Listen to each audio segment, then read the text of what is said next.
시청자 여러분 안녕하십니까? 뉴스데일리 베스트 민앵커입니다. 오늘 헌법재판소에 정치권과 국민들의 시선이 집중됐습니다. 더불어민주당이 지난해 검찰 수사권 완전 박탈, 이를 줄여 검수완박 입법을 강행한 데 따른 헌법재판소의 판단이 나오는 날이었기 때문이었는데요. 혹시나 했는데 역시나 만족하지 못한 결과가 나왔습니다. 만족하지 못하는 결과라기보다는 납득할 수 없는 결과다, 이렇게 말하는 게 더 정확한 표현이 아닐까 생각하는데요. 자, 일단 분류를 좀 해보도록 하겠습니다. 먼저 검수완박에 대해 한동훈 법무부 장관과 검사 6명이 권한침해 및 그 행위의 무효 확인을 청구한 권한쟁의 심판 청구가 있었습니다. 자, 이건 재판관 5대4의 의견으로 각하됐는데, 여러분 아시다시피 소송 요건에 흠결이 있거나 부적합한 경우 본안 심리를 하지 않고 당사자의 신청을 배척하는 그런 처분을 각하라고 하지요. 참고로 이것과 관련해선 헌재가 한동훈 법무부 장관에 대해 법무부 장관은 청구인 자격이 없다라고 했는데요. 검수완박 입법이 검사의 권한을 일부 제한하는 것을 주요 골자로 하고 있기 때문에 수사권, 소추권을 직접적으로 행사하지 않는 법무부 장관은 청구인 자격이 없다라는 이유에서였습니다. 또 검사에 대해서도 국회가 입법사항인 수사권, 소추권의 일부를 행정부에 속하는 국가기관 사이에서 조정 배분하도록 법률을 개정한 것이라며 검사들의 헌법상 권한 침해 가능성이 인정되지 않는다고 밝혔습니다. 검찰을 관할하는 게 법무부 장관인데 청구인 자격 자체가 없다고 하는 게 이해가 되지 않고, 법률 개정에 따라 수사권 축소로 헌법상 명시되어 있는 검사의 권한 침해가 명백해 보이는데도 검사들의 헌법상 권한 침해 가능성이 인정되지 않는다는 것은 납득이 잘 가지 않는 부분입니다. 다만 이선혜, 이은혜, 이종석, 이영진 재판관은 이 사건 심판 청구가 모두 적법하다며 법률 개정 행위, 즉 검수완박 입법 행위는 검사들의 헌법상 소추권과 수사권, 법무부 장관의 검사에 관한 관장 사무에 대한 권한을 침해했다고 반대 의견을 내기도 했습니다. 자, 그 다음 이번엔 국회와 관련된 헌재의 결정을 좀 살펴볼 텐데요. 여러분 기억하고 계시다시피 검수완박 입법과 표결 처리 과정에서 문제가 정말 많았습니다. 이것에 대해 헌법재판소는 검수완박 입법을 주도하는 과정에서 국민의힘 의원들의 심의 표결권을 침해했다고 판단했지만 법안 통과 자체는 무효가 아니다라고 결론을 내렸습니다. 자, 앞으로 이 같은 헌재의 판단이 논란이 될 전망인데요.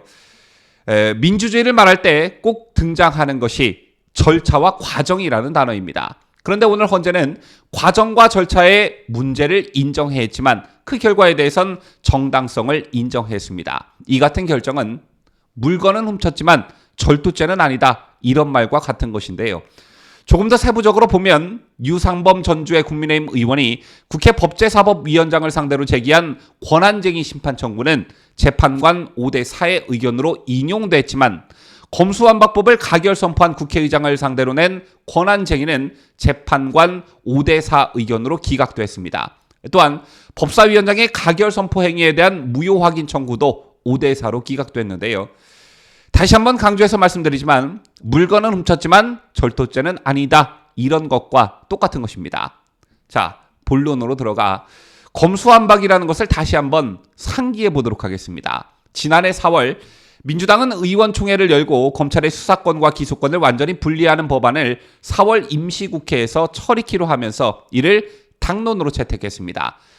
검경수사권 조정 이후 검찰에 남은 6대 범죄 수사권마저 떼어내기로 한 것이었는데요. 자, 그러면서 민주당은 그해 5월 3일 문재인 정부 마지막 국무회의 때 공포하는 어떤 로드맵까지 제시했습니다.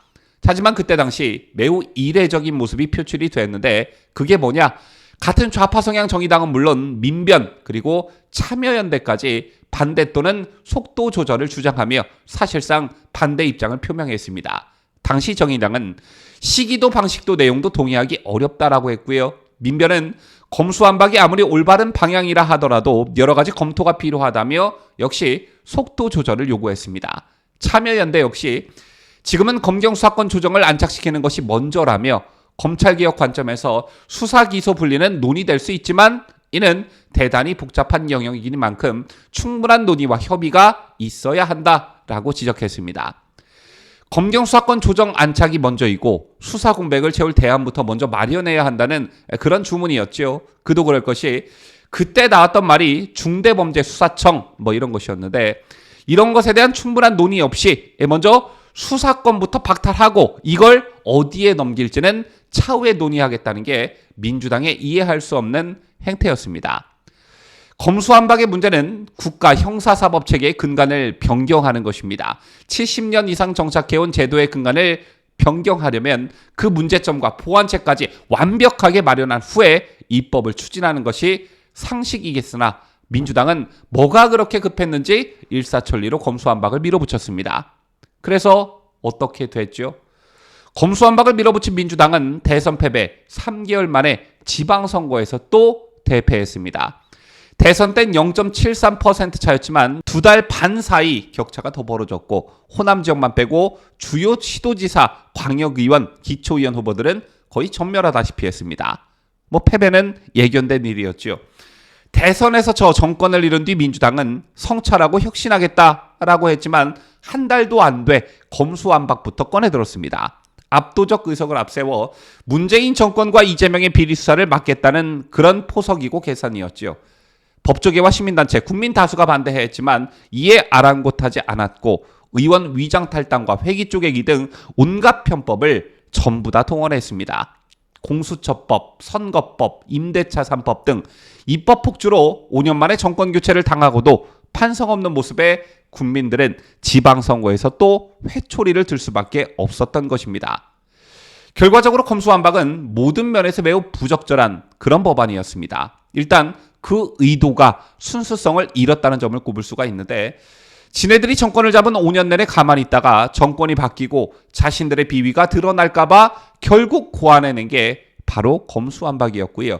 앞서도 말씀드렸지만 그 과정도 거의 폭압적이라 말할 정도로 민주적 절차가 깡그리 무시됐습니다. 또 국민들의 충분한 동의도 이끌어내지 못했죠. 자, 그럼에도 불구하고 오늘 헌법재판소는 이 법을 사실상 인정했습니다. 일부 과정에 문제가 있었음을 시인하면서도 그 결과물을 받아들이라는 어처구니 없는 말을 국민들에게 강요하고 있는 것입니다. 불행 중 다행히 한동훈 법무부 장관의 결단으로 민주당의 검수완박의 시행령 개정으로 일부 검수 원복이 됐는데요. 애초 부패범죄, 경제범죄 중 대통령령으로 정하는 중요 범죄로 제한했던 검사의 수사 권한은 본회의 처리 과정에서 등으로 바뀌었습니다.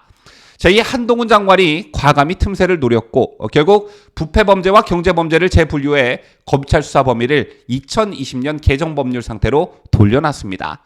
하지만 새 시행령이 얼마나 지속될지는 미지수입니다. 헌법은 명령, 규칙 또는 처분이 헌법이나 법률에 위반되는지 여부가 재판에 전제된 경우에는 대법원은 이를 최종적으로 심사할 권한을 가진다라고 규정하고 있기 때문입니다. 따라서 새 시행령에 근거해 검찰 수사를 받은 피의자가 법원의 위법 여부 판단을 요청할 가능성도 있는데요. 이런 혼란스러운 상황에서 방법은 딱 하나, 내년 총선에서 압승해 완전한 검수원복법을 통과시키는 일이 유일한 방법이 아닐까 싶습니다. 지금까지 저는 자유대한민국을 소화하는 뉴스데일리 베스트 민앵커였습니다.